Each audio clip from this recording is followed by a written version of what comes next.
1988년 영국 잉글랜드 남서부 대번주의 도시 엑스터에서 태어난 34세 로레인 콕스는 항상 밝은 미소에 가족과 친구들을 대하며 누구든지 도움이 필요한 사람들에게는 열과성을 다해서 도와줬던 마음이 매우 따뜻하고 관대한 여성이었다. 그녀는 2018년부터 관계를 가져왔던 파트너이자 약혼자 앨리스와 함께 스코틀랜드에 2020년 8월까지 거주했고, 홈타운에 있던 가족들과 친구들이 그리워 결국 2020년 9월에 다시 엑스터로 돌아오게 된다. 2020년 9월 1일 새벽 2시 엑스터의 한 술집. 그녀는 몇 년 만에 다시 모인 친구들과의 모임에서 기분이 좋아 많은 술을 먹게 되고, 늦은 시간 근처 친구 줄리아의 집에서 자기로 한다. 하지만 갑자기 누군가와 싸우고 들어온 친구 줄리아가 그녀에게 사과를 하며 오늘은 자신의 집에서 잘 수 없게 됐다며 그녀에게 사과를 전한다. 로레인은 전혀 신경 쓸 것이 없고 혼자 집으로 돌아갈 수 있다며 친구를 안심시키고 술집을 나선다. 새벽 2시 45분. 도시 면적에 비해 인구수가 적고 영국 중 안전한 도시의 하나로 뽑힌 엑스터에서는 많은 여성들이 밤늦게 혼자 다니는 경우가 많았고, 그날도 로렌은 아무런 꺼리낌 없이 친구들과의 술자리를 끝내고 집으로 돌아가는 중이었다. 하지만 어느 순간엔가 자신을 크리스토퍼 메이어라고 소개한 대학생처럼 보이는 어린 남성이 말을 걸어왔고, 그녀는 그와의 몇몇 대화 후에 뭔가 싫은 내색을 보인다. 하지만 그의 계속되는 끈질긴 설득 끝에 그의 부축을 받으며 엑스터의 포월 스트릿에 위치해 있는 케밥 가게 2층의 한 상가 아파트로 들어서게 된다. 1996년 이라크 남쪽에 위치한 쿠르드족 자치구에서 태어난 아잠 망고리는 어릴 적부터 서양의 문화를 동경하며 커왔다. 그리고 그의 가족들에게 항상 자신은 영국에 가서 살아야 한다며 유학을 보내달라 설득하고, 그는 결국 가족들의 경제적 도움을 받아 2018년 11월 영국 엑스터로 이사오게 된다. 그리고 2018년 12월 정치적 이유라는 사유를 들어 이라크에서 영국으로 완전한 망명을 신청하게 되지만, 그는 제대로 된 사유 없이 영국에 입국, 가족의 정보나 그의 신상을 정확하게 파악하기 힘든 영국 정부는 그의 망명을 거절한다. 2020년 9월 2일 로레인의 친구 줄리아와 모임에 함께 있었던 친구들은 집으로 도착하면 문자를 주겠다던 로레인과 연락이 닿지 않는다며 로레인의 아버지 토니 스콧에게 연락을 하지만 그 역시 그의 딸의 행방을 알 수 없었다. 그리고 9월 3일 아침, 드디어 아버지 토니와 스코틀랜드에 있던 약혼자 앨리스는 경찰에 실종 신고를 한다. 2020년 9월 6일 경찰들은 한창 로레인의 흔적을 수색하고 찾던 중 드디어 그녀가 홀로 엑스터의 한 골목을 걷고 있던 CCTV를 찾게 되고, 그녀와 함께 케밥 가게 2층으로 들어간 한 남성을 발견하고 그를 추적한다. 2020년 9월 8일 경찰들은 케밥 가게의 건물에 살고 있던 모든 입주자들의 전수조사를 시작하고, 근처 레스토랑의 셰프로 일하고 있던 2층의 한 입주자의 진술을 듣게 된다.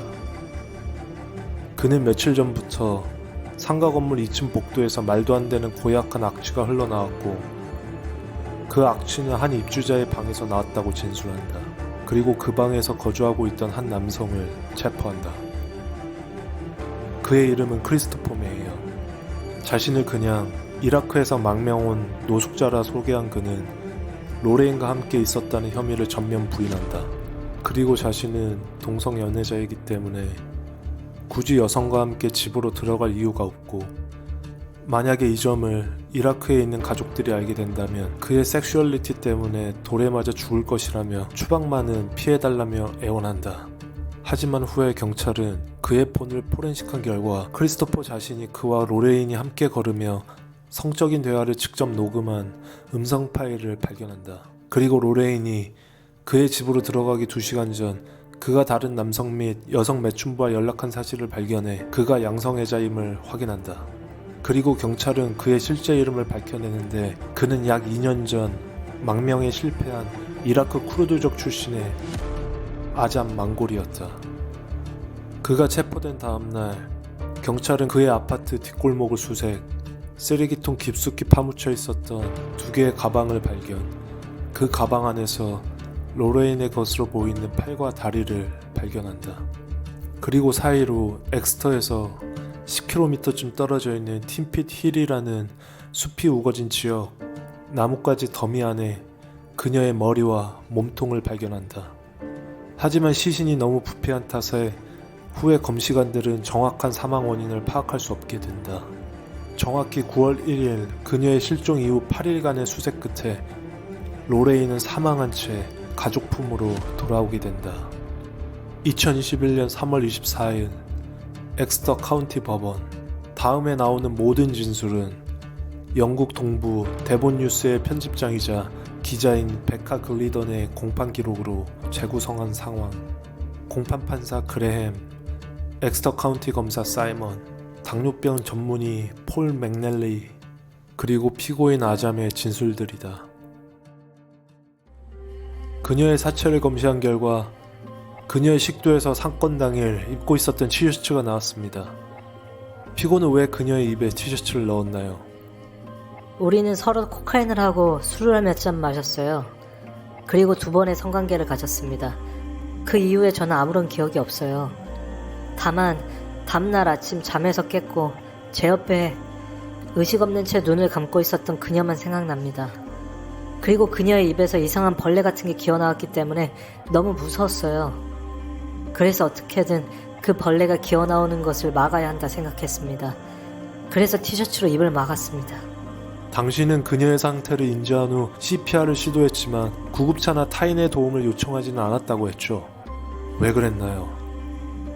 저는 그녀의 상태를 보고 그냥 죽은 줄 알았어요. 쓰러진 그녀 밑으로 소변이 흘러나왔고 저는 그냥 너무 무서웠고 떨리는 손으로 제가 할 수 있는 거라곤 서투른 CPR이 전부였어요. 뭔가 신고를 하거나 도움을 요청하거나 그런 건 생각조차 못했습니다.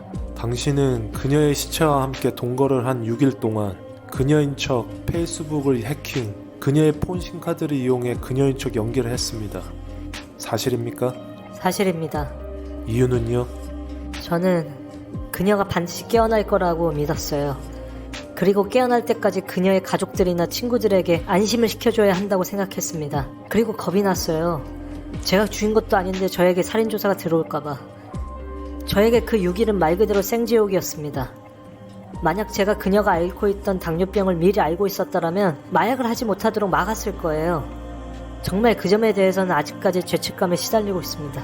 그녀의 죽음이 당뇨에 의한 쇼크사 혹은 심장마비사로 보고 있는 거군요. 네, 아닌가요?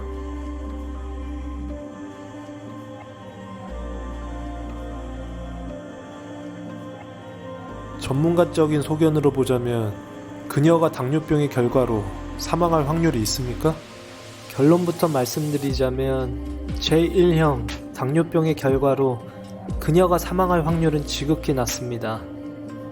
케톤산증, 즉 당뇨성 혼수 상태로 발전하는데 최대 12시간이 걸릴 수 있는 생명을 위협하는 일련의 증상인데 이 증상이 계속될 경우 저혈당 당뇨병 환자가 의식을 잃고 뇌 손상을 입을 수는 있지만 심장 박동이 계속되기 때문에 심장마비로 인한 쇼크사는 확률이 매우 낮습니다. 그리고 무엇보다 그녀의 부검 결과의 혈당 수치는 저혈당이 아니었습니다. 그리고 그녀의 위장에서 사망 추정이 1시간 30분 전에 먹었던 케밥이 나왔기 때문에 이 음식이 실질적으로 그녀의 혈액 내 포도당에 영향을 미쳤을 것입니다. 다시 피고인에게 묻겠습니다.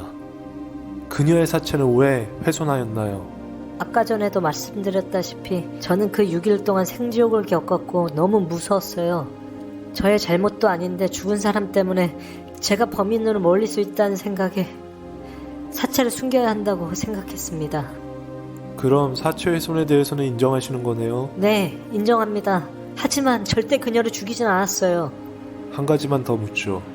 그녀를 부검한 검시관들의 말로는 거의 전문가적인 방법으로 사체를 절단했다고 하는데 어떻게 이것이 가능하죠? 미리 여행 연습을 한 거 아닙니까? 그런 적 없습니다. 그러면 사체를 토막낼 때는 어떤 생각을 했나요? 그냥 무섭고 두려움에 가득 찬 사람의 실력은 아닌 것 같은데. 저는 그냥 그녀의 몸이 제 주머니에 있던 젖어있던 담배 같았습니다.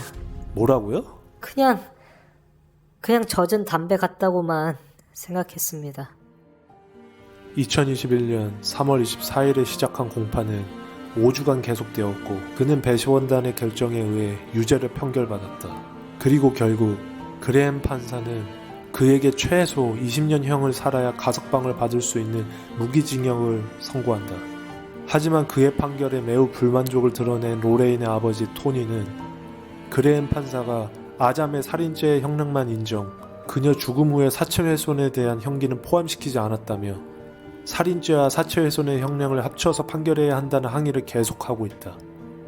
그리고 이 사건의 영향으로 후에 전국 여성협회 회원들과 대학생들이 엑스터 성당 앞에 모여 여성 인권이나 안전 규율을 강화해야 한다며 매년 시위 집회를 하고 있다. 영국의 여성운동가 털리스커는 이 사건 이후 여성의 안전인식 개선을 위해 얼반 엔젤스라는 시민단체를 설립, 밤늦게 홀로 다녀야 하는 여성들을 위해 산책 동료 프로그램을 만들어 전국적인 여성 안전망 발전을 위해 힘쓰고 있다.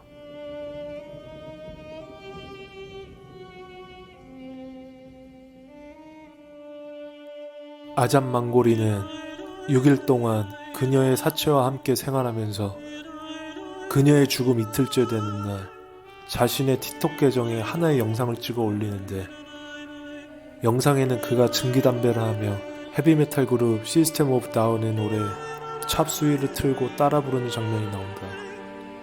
노래 찹수이의 가사에는 I cry when angels deserve to die, 천사들이 죽음을 당해야 할 때 나는 울어 라는 구절이 있다.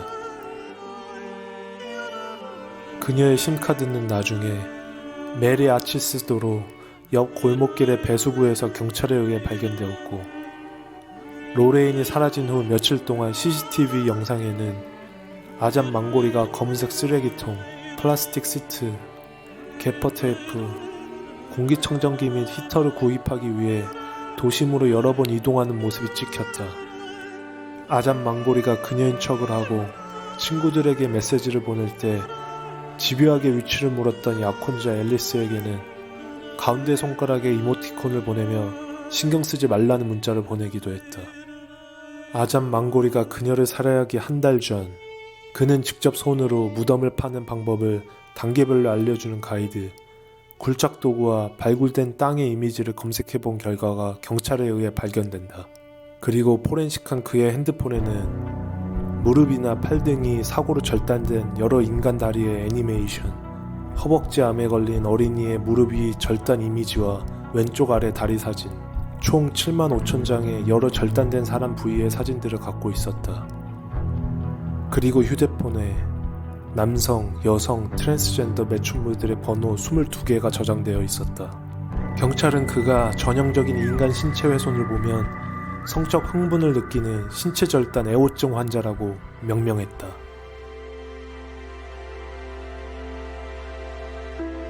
다음 사건 파일이 궁금하시다면 구독, 좋아요, 알림 설정 부탁드립니다.